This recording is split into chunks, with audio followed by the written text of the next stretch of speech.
Hello Mark, this is Tim, a freshman. The student ID number is S04410006. I'm going to do the recording assignment. The speech. The Global Food Waste Scandal by Tristram, Stuart. The job of uncovering the global food waste scandal started for me when I was 15 years old. I bought some pigs. I was living in Sussex, and I started to feed them in the most traditional and environmentally friendly way. I went to my school kitchen, and I said, "Give me the scraps that my school friends have turned their noses up at." I went to the local baker and took their stale bread. I went to the local greengrocer, and I went to a farmer who was throwing away potatoes because they were the wrong shape or size for supermarkets. This was great. My pigs turned the food waste into delicious pork. I sold that pork to my school friend's parents, and I made a good pocket money addition to my teenage allowance. But I noticed that most of the food that I was giving my pigs was in fact fit for human consumption, and I was only scratching the surface. And I right the way up the food supply chain. In supermarkets, greengrocers, bakers, in our homes, in factories and farms, we were handing out food. Supermarkets didn't even want to talk to me about how much food they were wasting. I've been round the back. I've seen bins full of food being locked and then trucked off to landfill sites, and I thought, surely there is something more sensible to do with food than waste it. One morning, when I was feeding my pigs, I noticed a particularly tasty-looking sun-dried tomato loaf that I used to crop up from time to time. I grabbed hold of it, sat down, and ate my breakfast with my pigs. Laughter. That was the first act of what I later learned to call veganism, really an exhibition of the injustice of food waste, and the provision of the solution to food waste, which is simply to sit down and eat food, rather than throwing it away. That became, as it were, a way of confronting large business in the business of wasting food, and exposing, most importantly, to the public that when we are talking about food being thrown away, we are not talking about rotten stuff. We are not talking about stuff that's beyond that pale. We are talking about good, fresh food that is being wasted on a colossal scale. Eventually, I set about writing my book, really to demonstrate the extent of this problem on a global scale. What this shows is a nation-by-nation breakdown of the likely level of food waste in each country in the world. Unfortunately,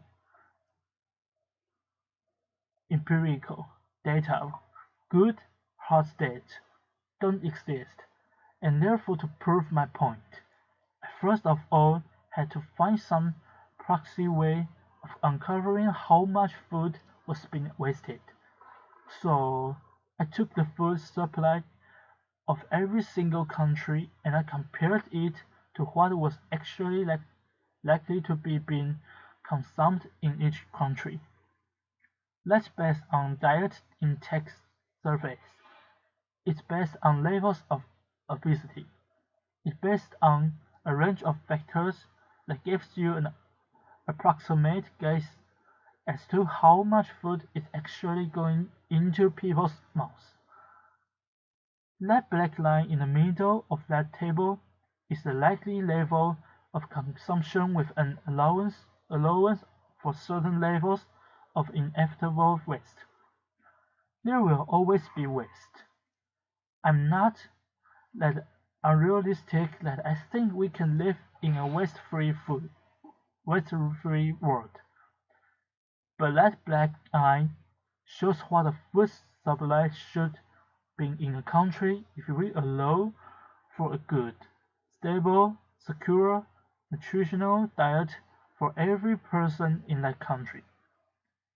Any dot above that line, and you will quickly notice that includes most countries in the world, which brings unnecessary surplus, and is likely to reflect levels of waste in each country.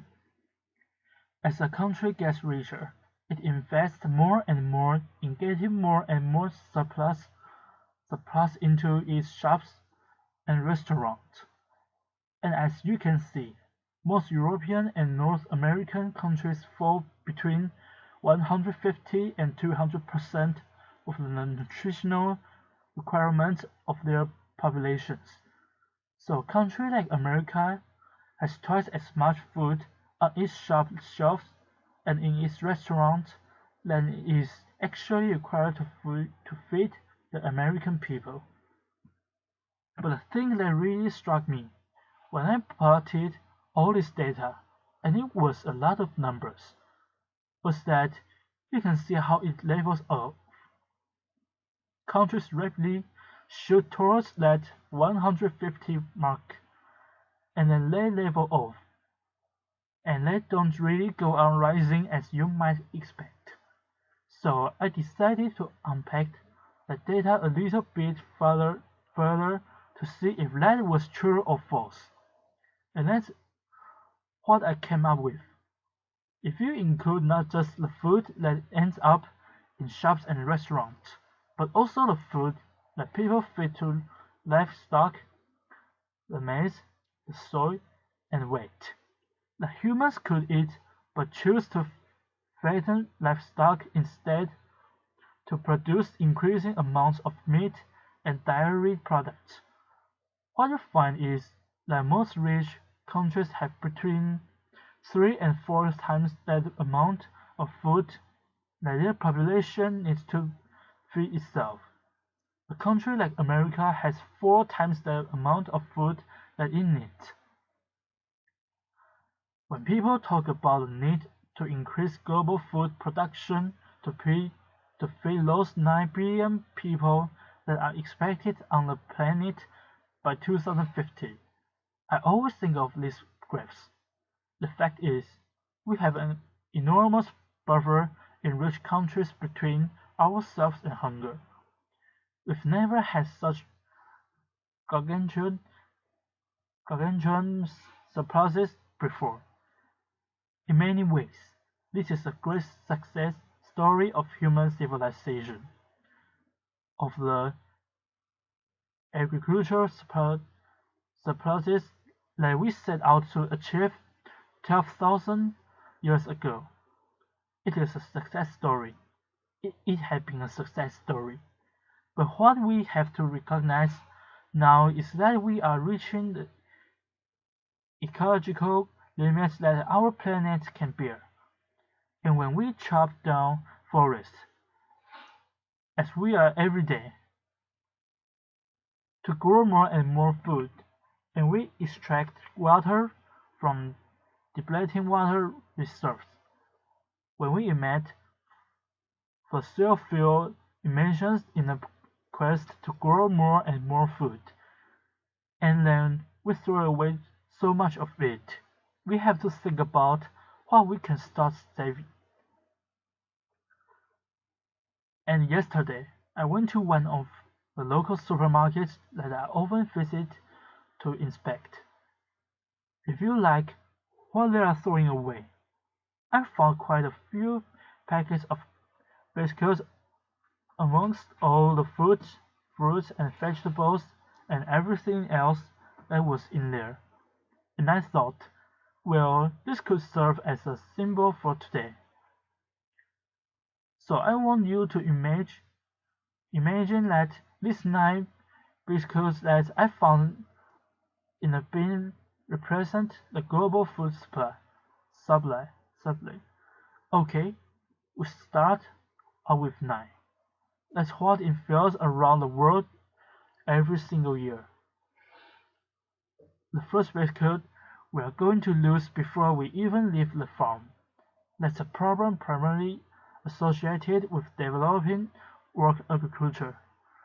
Whether it's a lack of infrastructure, refrigeration, pasteurization, grain stores, even basic fruit crates, which means that food goes to waste before it even leaves the fields.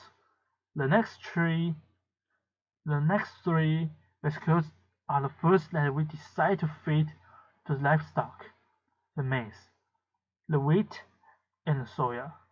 Unfortunately, our beasts are inefficient animals, and they turn 2/3 of that into feces and heat.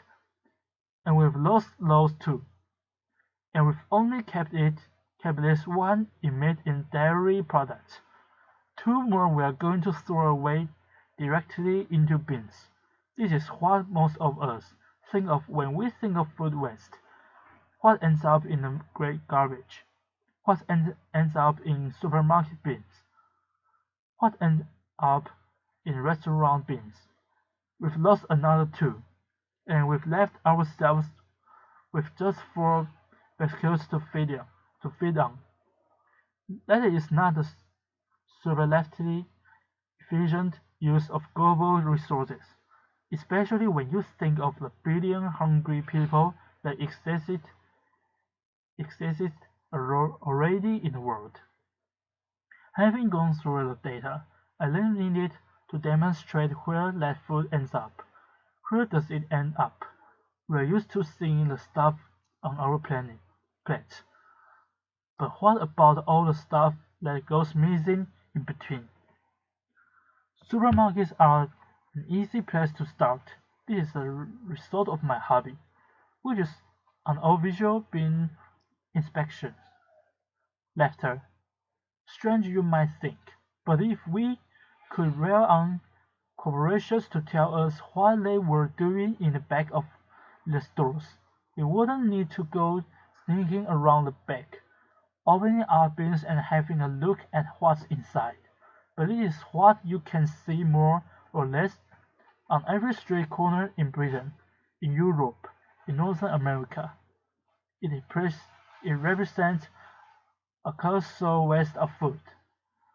But what I discovered whilst I was writing my book was that this every evident abundance of waste was occasionally the tip of the iceberg. When you start going up the supply chain, you find where the real food waste is happening on a gargantuan scale. Can I have a show of hands if you have a loaf of sliced bread in your house? Who lives in a household where that crust? Let's slice at the first and last end of each loaf. Who lives in a household where it does get eaten? Okay, most people. Not everyone, but most people. And this is, I'm glad to say, what I see across the world. And yet has anyone seen a supermarket or sandwich shop anywhere in the world that serves sandwiches with crusts on it? Laughter. I certainly haven't, so I kept on thinking. Where do those crusts go? Laughter. This is the answer. Unfortunately, 13,000 slices of fresh bread coming out of this one single factory every single day. Day fresh bread. In the same year that I visited this factory, I went to Pakistan, where people in 2008 were going hungry as a result of squeeze on global food supplies. We contribute to that squeeze by depositing food in bins here in Britain and elsewhere in the world. We take food off the market shelves that hungry people depend on. Go one step up, and you get to farmers, who throw away sometimes a third or even more of their harvest because of cosmetic standards. This farmer, for example, has invested 16,000 pounds in growing spinach. Spinach. Not one leaf of which we harvested, because there was a little bit of grass growing in amongst it. Potatoes that are cosmetically imperfect, all going for pigs. Parsnips that are too small for supermarket specifications. Specifications. Tomatoes in Tenerife. Oranges in Florida. Bananas in Ecuador, where I visited last year, all been discarded. This is one day's west from one banana plantation in Ecuador, all been discarded, perfectly inedible, because they are the wrong shape or size.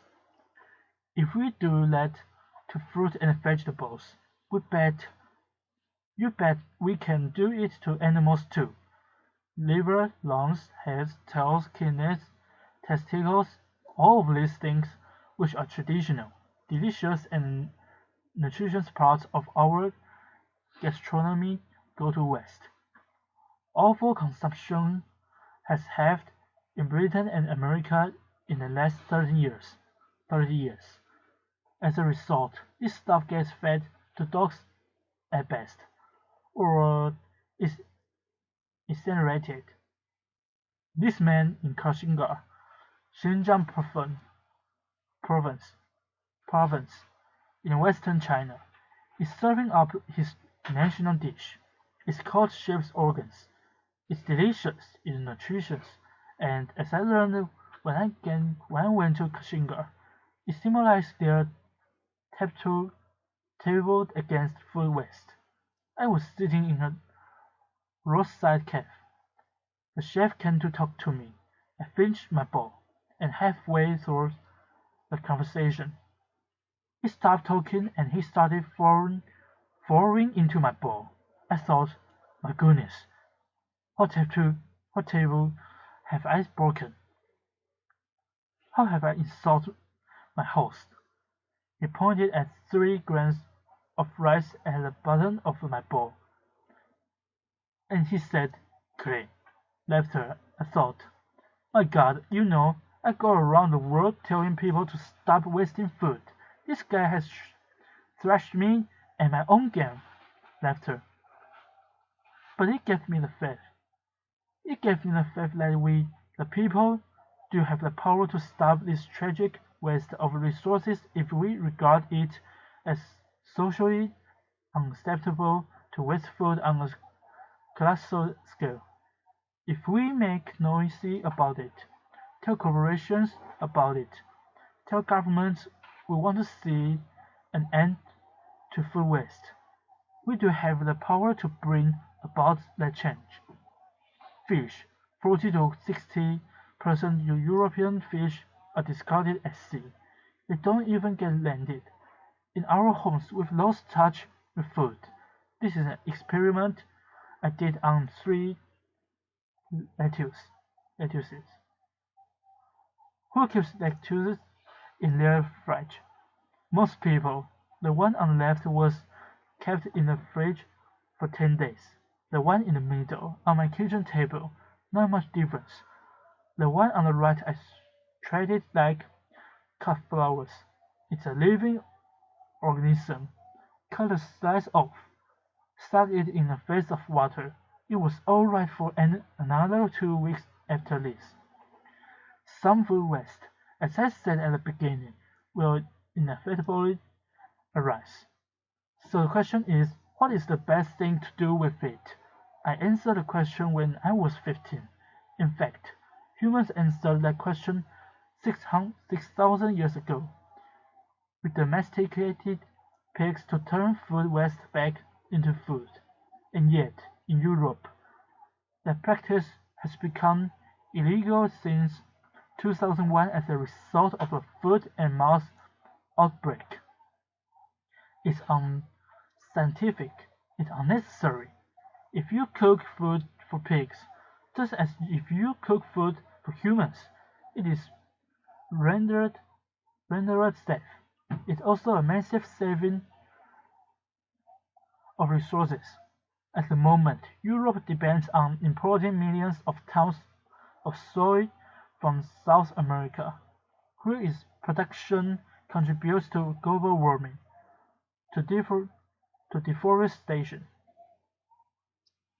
to biodiversity loss, to feed livestock here in Europe. At the same time, we throw away millions of tons of food waste which we could and should be feeding them. If we did that and fed it to pigs, we would save that amount of carbon, and we will feed our food waste, which is the current government's favorite way of getting rid of food waste,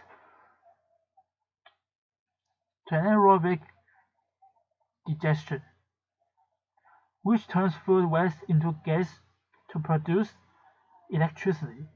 We save a paltry 448 kilograms of carbon dioxide per ton of food waste.